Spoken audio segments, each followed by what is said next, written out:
اللہ نے حضرت عمران کو بیٹی دی جن کا نام کیا تھا؟ مریم.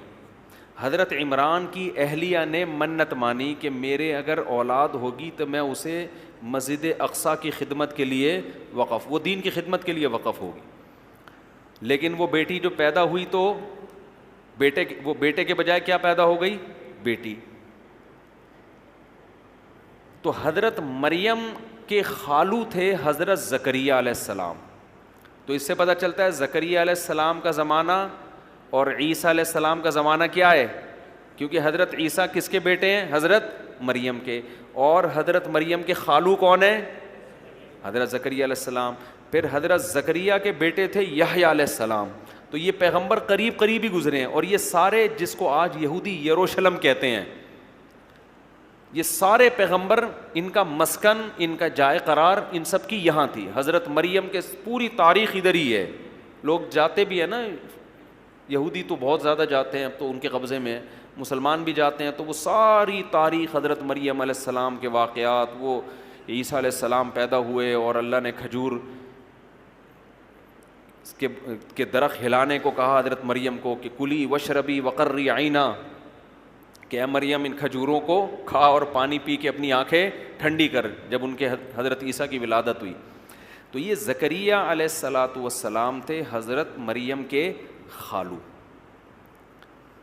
تو زکریا علیہ السلام کو اللہ نے بیٹا دیا یحییٰ علیہ السلام. سمجھتے ہیں؟ تو یہ سارے پیغمبر قریب قریب. پھر حضرت مریم کو اللہ نے بیٹے دیے حضرت عیسیٰ. یہ حضرت عیسیٰ علیہ السلام جو تھے یہ بنی اسرائیل کے لاسٹ پیغمبر.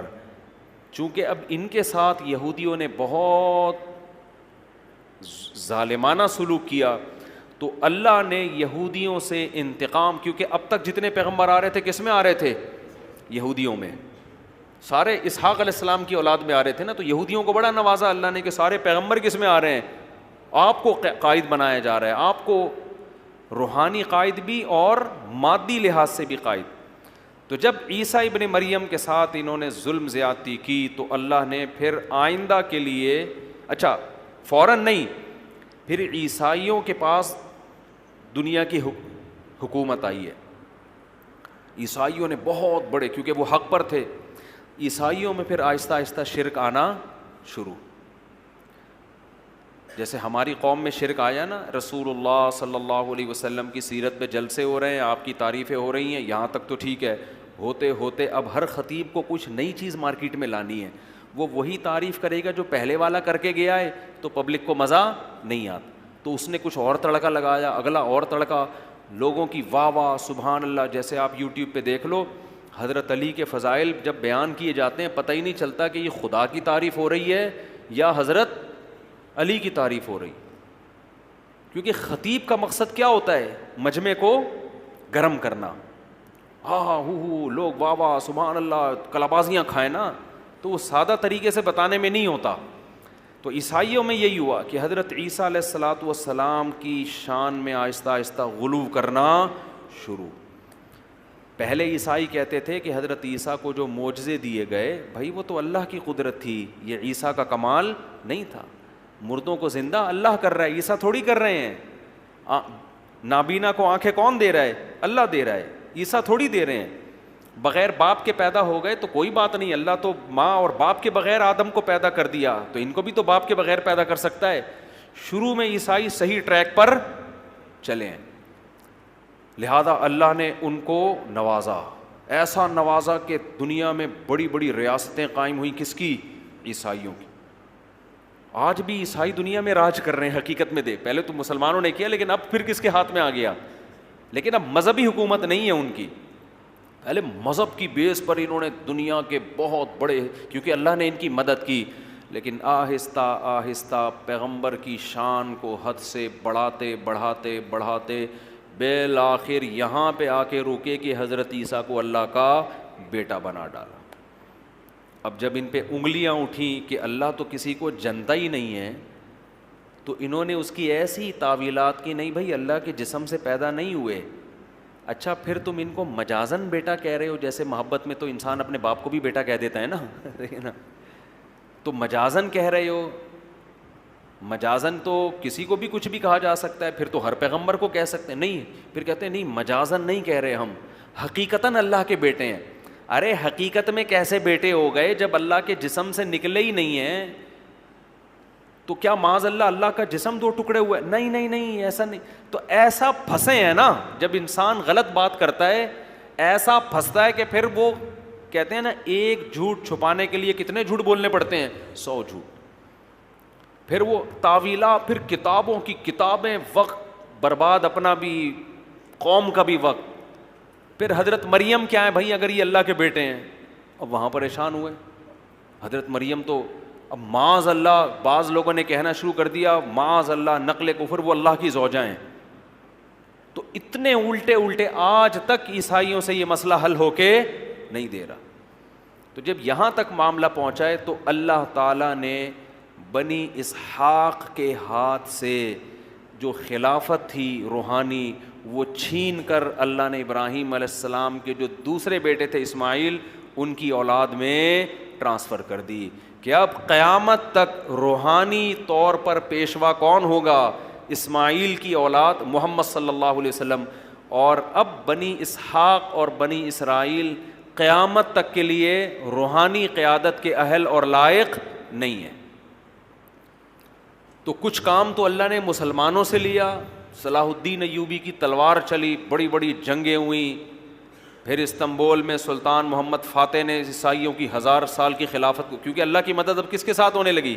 مسلمانوں۔ اور کچھ انہوں نے خود کر دیا، خود انہوں نے یہ کیا کہ یہ خود اپنے مذہبی پیشواؤں کی الٹی الٹی باتوں سے پریشان ہو گئے تھے، کیونکہ جب ایک دفعہ پھینکتا ہے نا انسان تو آہستہ آہستہ وہ پھینکو بن جاتا ہے۔ پھر جب آپ ایک دفعہ صحیح تعلیمات اور ٹریک سے ہٹے نا تو پھر اگلا اسٹیپ اس سے، اب دیکھو بدعتیوں کو دیکھ لو، آج کے بدعتیوں کو، 50 سال پہلے یہ کچھ تھوڑے سے سیدھے نظر آئیں گے آپ کو، اتنی بدعتیں نہیں تھیں، اس سے پہلے اور تھوڑے سے صحیح، تھوڑی بدعتیں آئیں، پھر تھوڑی اور آئیں، پھر تھوڑی اور آئیں، پھر تھوڑی اور آئیں، اب اتنی ہو گئی ہیں کہ یہ خود بھی پریشان ہو رہے ہیں یار یہ ہو کیا رہا ہے مارکیٹ میں۔ 12 ربیع الاول کو بیت اللہ کے طواف ہو رہے ہیں، مصنوعی بیت اللہ بنائے جا رہے ہیں، ناچ گانے ہو رہے ہیں، ڈانس ہو رہا ہے، یہ خود بھی پریشان، عید کی نمازیں تک ہونا شروع ہو گئیں ربیع الاول، خود بھی پریشان ہو گئے ان کے بڑے کہ یار یہ ہو کیا رہا ہے، کہاں تک؟ کیونکہ بدعت کے پاؤں نہیں ہوتے، جب ایک دفعہ آپ نے بدعت کا راستہ کھول دیا اب قوم آٹومیٹک ہو جاتی ہے، اب وہ ہر چیز کو حلال کر دے گی بدعت کے نام پہ۔ پھر کھانے پینے کے سلسلے شروع ہوئے، 11ویں کا کھانا تو 12ویں کا کھانا، پھر فلانے کا کھانا تو ڈمکانے کا کھانا، پھر محرم کا حلیم۔ اور بھائی ہم کہتے ہیں سیدھا سیدھا قرآن و حدیث کو فالو کرو، قرآن و حدیث میں صرف ولیمے کا کھانا ملتا ہے اور بقرعید کا کھانا ہے، اور عید کے دن کچھ میٹھا کھا لیا کرو، اس کے علاوہ روزے ملتے ہیں، کھانا پینا بولتے کیوں نہیں ملتا۔ تو ہم اسی ٹریک پر ہیں الحمدللہ۔ تو آپ دیکھو نا کبھی ہمیں ربیع الاول میں کوئی کھاتا ہوا نظر، ہم جیسے جتنا سفر میں کھاتے ہیں اتنا ہی ہم ربیع الاول میں بھی اتنا ہی کھاتے ہیں، جتنا ہم ربیع الاول میں کھاتے ہیں اتنا ہی ہم محرم میں بھی کھا رہے ہوتے ہیں۔ تو ہمارا تو حساب بہت سیدھا سادہ ہے، جو اللہ اس کے رسول نے کہہ دیا بس۔ صحابہ کو دیکھ لیتے ہیں انہوں نے ربیع الاول میں کیا کیا، انہوں نے محرم میں کیا کیا، انہوں نے اگر کچھ کیا تو ہم کریں گے، نہیں کیا تو ہم بھی نہیں کریں گے۔ لیکن جب آپ اس ٹریک سے ہٹ گئے تو پھر میرے بھائی آپ بے لگام بڑھتے چلے جاؤ۔ تو اس امت میں بھی یہ کچھ ہوا ہے جو بنی اسرائیل میں ہوا تھا، تو وہ بھی ٹریک سے ہٹ گئے، اور ہٹتے ہٹتے اتنا کچھ پھر انہوں نے اجتہادات، ان میں بھی جناب پروفیسر غامدی صاحب جیسے لوگ پیدا ہوئے، ایکچولی کر کے نا دین کا بیڑا غرق۔ کل آپ کا پیپر ہے، ایکچولی کوئی مسئلہ نہیں، آپ آج رمضان کا روزہ چھوڑ دیں، ایکچولی کل کیا ہے آپ کا پیپر ہے، تو چونکہ سفر میں روزہ چھوڑنے کی اجازت ہے وہ بھی ٹینشن ہے، تو قوم کے مستقبل کے لیے روزہ چھوڑنے کی اجازت کیوں نہیں؟ اگر آپ فیل ہو گئے تو آپ جیسے درجنوں اور فیل ہو گئے تو ملک ہمارا ترقی میں کیا ہو جائے گا؟ پیچھے۔ لاجک تو ہے یار اس کی، تو ایسے نا لاجک کے لیے نس بھی تو ہونی چاہیے، دلیل بھی تو ہونی چاہیے۔ ہوتے ہوتے ہوتے ہوتے بالکل دین کا بیڑا، بولو کورونا کے دنوں میں فتویٰ آیا تھا مارکیٹ میں کہ آپ انٹرنیٹ پر بھی اقتدا کر سکتے ہیں۔ اب تک تو مسلمان نماز پڑھ رہے ہیں، مسجد میں آئیں گے، ایک امام ہوگا پیچھے اس کے ہاتھ باندھ کے کھڑے ہوئے ہوں گے، ٹیکنیکل اتنا کر دیا اسلام کو کہ امام صاحب الفلاحیہ میں نماز پڑھا رہے ہیں، آپ انٹرنیٹ پہ گھر میں کیا کر رہے ہیں؟ حالانکہ تمام فقہا کا اجماع ہے کہ اتحاد مکان ضروری ہے، جگہ ایک ہونی چاہیے امام اور مقتدی کی، صدیوں سے اجماع خود ایک دلیل ہے، قرآن سے ثابت ہے. لیکن وہی ہوا، کسی نے بڑا زبردست اعتراض کیا کہ جناب پروفیسر غامدی صاحب آپ نے فتویٰ تو دے دیا، وہ لیکن یہ اسی ٹائپ کا حساب ہو گیا جو مرزا غلام احمد قادیانی نے ایک بات کی تھی، وہ میں بھی بتاتا ہوں آپ. یہ فتویٰ تو آپ نے دے دیا لیکن آپ کو پتہ نہیں ہے اس پہ کتنی انگلیاں اٹھیں گی، اس لیے کہ اگر اسلام آباد کے امام کو کوئی کراچی میں بیٹھ کے فالو کر رہا ہے تو کراچی بیت اللہ کے قریب ہے اور اسلام آباد دور. یہ کون سی نماز ہے کہ امام 1500 کلومیٹر مقتدی سے پیچھے کھڑا ہوا ہے؟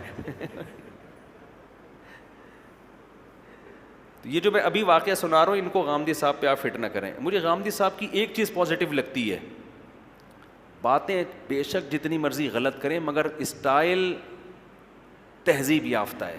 کیونکہ ہمارے بعض اسکالرز ایسے ہیں باتیں بھی غلط اور بیان کرنے کا انداز بھی انتہائی بدتمیزی والا جو کسی اسلامی اسکالر پہ سوٹ نہیں کرتا، اور لوگ ان کو واہ واہ کر رہے ہوتے ہیں. ابے جس کو بولنا نہیں آتا بدتمیزی والا لب و لہجہ. غامدی صاحب کی یہ کوالٹی ہے، اتنی غلط بات کر رہے ہوتے ہیں کہ سامنے والا نا وہ سلگ جاتا ہے. بعض دفعہ ہوتا ہے یار ایسی اتنی الٹی بات کرتے ہیں آدمی کانپ رہا ہوتا ہے مگر وہ مسکرا رہے ہوتے ہیں، ان کو غصہ نہیں آتا، ان کو غصہ نہیں. یہ بہرحال ایک کوالٹی ہے یہ، اور یہ میں کہتا ہوں سب میں ہونی چاہیے. ڈیبیٹ کے وقت آپ پہ غصہ نہیں آنا چاہیے، دلائل کے انبار لگا دو لیکن غصہ نہ. یہ چیز غامدی صاحب سے یقیناً سیکھنے کی ہے. تو وہ ایک مرزا غلام احمد قادیانی، تھوڑا سا فریش بھی ہو جائیں گے نا آپ لوگ. مولانا عطاء اللہ شاہ بخاری رحمۃ اللہ علیہ تھے غالباً، ان کا مناظرہ ہو رہا تھا کسی قادیانی کے ساتھ. یہ قادیانی جو ہے نا مرزا غلام احمد قادیانی کو عیسیٰ علیہ السلام بھی مانتے ہیں کہ یہ وہی مسیح موعود ہیں. تو انہوں نے کہا کہ دیکھو حضرت عیسیٰ علیہ السلام کا تو معجزہ تھا کہ وہ ماں کی گود میں بولے تھے. تو اس نے کہا ہمارے جو حضرت تھے نا وہ ماں کے پیٹ میں بولے تھے. میں نے بتایا نا جھوٹ کی ٹانگیں نہیں ہوتی، سچے میں جھوٹے میں بڑا فرق ہوتا ہے. جب آپ پھینکتے ہو نا تو پھر بعد میں سوچتے ہو کہ اس کے مطلب کیا ہے. تو انہوں نے فوراً پکڑ لیا. انہوں نے کہا اگر وہ ماں کے پیٹ میں بولتے تھے تو دیکھو راستے تو دو ہی ہیں جہاں سے آواز آتی ہوگی، یا تو ادھر سے آتی ہوگی یا کسی اور جگہ سے آتی ہوگی. دو ہی چیزیں ہیں جہاں سے آواز آ سکتی ہے. تو اگر ادھر سے آتی تھی تو پتہ کیسے چلتا تھا کہ بچہ بول رہا ہے کہ ماں بول رہی ہے؟ تو ایک ہی جگہ رہ گئی جہاں سے آواز آتی تھی جس سے پتہ چلتا تھا کہ یہ بچہ بول رہا ہے. تو یہ کیسے پیغمبر ہیں جو وہاں سے بول رہے ہیں؟ سمجھ رہے؟ یہ کون سا پیغمبر ہے بھائی؟ جب بولتا ہے تو آواز کہاں سے آتی ہے؟ وہاں سے آتی ہے جہاں سے وضو ٹوٹ جاتا ہے آواز آنے سے. تو وہ شرمندہ ہو گیا، وہ نا شرمندہ ہو گیا کہ یار میں کیا کہہ دیا میں نے. تو باطل کی باتیں ایسے ہی ہوتی ہیں. تو ہمارے ہاں بھی جو بدعتی لوگ ہیں انہوں نے نبی صلی اللہ علیہ وسلم کو حاضر ناظر، مشکل کشا، حاجت روا، مختار کل سب چیزیں بنا دیا. جب ان سے سوالات پوچھے جاتے ہیں کہ بھائی پھر اللہ کو کب پکاریں، نبی کو کب پکاریں، کون سی دعا اللہ سے مانگیں، جب اللہ نے سارے اختیارات نبی کو دے دیے ہیں تو پھر نبی سے ہی مانگ لیں. یہاں آ کے یہ کیا ہو جاتے ہیں؟ کنفیوز. پھر کہتے ہیں بھائی مرضی ہے، جب اللہ نے نبی کو دے دی اختیارات آپ کے مطابق تو پھر نبی سے ہی مانگ لینا. تو کہہ رہے ہیں مانگ لو. ہم کہتے ہیں پھر ساری زندگی اگر کوئی پھر اللہ سے مانگنے کی ضرورت کیا ہے؟ اللہ نے دیے اسی لیے تو ہیں کہ ان سے مانگو. دیکھو میں اپنا اسسٹنٹ کسی کو بناتا ہوں، کہتا ہوں بھائی کسی نے کوئی فتویٰ لینا ہے تو میرے شاگرد سے لے لے. تو میں نے اسی لیے تو کہا ہے کہ میرا ٹائم بچاؤ، اب اس سے فتویٰ لو. قرآن تو 2 اور 2 4 کی طرح کہتا ہے میں نے کسی کو بھی کسی بھی قسم کے اختیارات نہیں دیے. سارے اختیارات کس کے پاس ہیں؟ میرے پاس. لہذا نہ پیغمبر سے مانگو، نہ فرشتوں سے مانگو، نہ بزرگوں سے مانگو، نہ قبروں سے مانگو. دینے والا کون ہے؟ میں. یہ عقیدہ 2 اور 2 4 کی طرح واضح ہے، اس میں کسی قسم کی کوئی کنفیوژن نہیں. اس سے ہٹیں گے تو ایک جنگل ہے. پھر وہ کہتے ہیں جب پولیس سے مدد مانگنا جائز ہے تو پیغمبر سے مانگنا جائز کیوں نہیں؟ بھائی پولیس سے مدد اور طرح کی مانگی جاتی ہے، وہ اسباب کی دنیا میں مدد ہے. وہ ہم اسباب سے ہٹ کے مدد کی بات کر رہے ہیں. اسباب والی مدد تو میں آپ سے بھی پانی لے کر آؤ، یہ کرو وہ کرو، یہ تو اسباب سے ہٹ کے ایسی مدد جس کی لاجک نہیں ہے. اللہ کچھ کرنے میں کسی لاجک کا محتاج نہیں ہے. وہ سب کچھ زکریا علیہ السلام کو بڑھاپے میں اولاد دے سکتا ہے. اب زکریا علیہ السلام, کوئی آدمی بوڑھا ہو, بیوی بانجھ ہو, اور وہ کسی سے جا کے اولاد مانگے, وہ کافر ہو جائے گا. وہ کہے نا کسی بزرگ سے مجھے اولاد دے دیں, اس کا مطلب بھائی تو کیا یہ اسباب سے ہٹ کے یہ تھوڑی کچھ کر سکتے ہیں, بوڑھوں کو تھوڑی اولاد ہوتی ہے جبکہ بیوی بانجھ ہو. خیر, تو کہاں سے کہاں بات چلی گئی. تو اللہ نے عیسائیوں میں جب شرک آیا, پھر عیسائیوں نے اپنے مذہب کو بڑا تبدیل کیا. یہ جو عیسائیوں میں کزن میرج ختم ہوئی ہے, خود عیسائیوں کی تحقیق ہے, یہ بھی پادریوں کی ملاوٹ ہے مذہب میں. حضرت عیسیٰ کے دین میں کزن سے شادی کی, بولو, اجازت تھی. ایک انگریز عورت نے اس پہ لکھی ہے تحقیق کہ فیملی سسٹم کو ختم کرنے کے لیے نا, خاندانی نظام کو ختم کرنے کے لیے پادریوں نے یہ کرنا شروع کیا کہ دور لوگوں میں شادی کرو, قریبی رشتوں میں شادی مت کرو. کیونکہ جب آپ اپنے قریبی خاندانوں میں شادی کرتے ہیں تو آپ کی جو روایات ہیں وہ اور مضبوط ہو جاتی ہیں. تو پادری یہ چاہتے تھے کہ لوگ کس کے محتاج ہوں, ہم جس کو حلال کہہ دیں یہ حلال سمجھیں, ہم جس کو حرام کہہ دیں یہ حرام. اسی کو تو قرآن نے کہا اتخذوا احبارہم ورہبانہم اربابا من دون اللہ, کہ انہوں نے اپنے راہبوں کو اور اپنے عالموں کو اللہ کو چھوڑ کے خدا بنا لیا تھا. صحابہ نے پوچھا یا رسول اللہ, یہودی تو اپنے عالموں کو خدا نہیں کہتے, عیسائی تو اپنے پادریوں کو خدا نہیں کہتے, تو کیسے خدا بنا لیا؟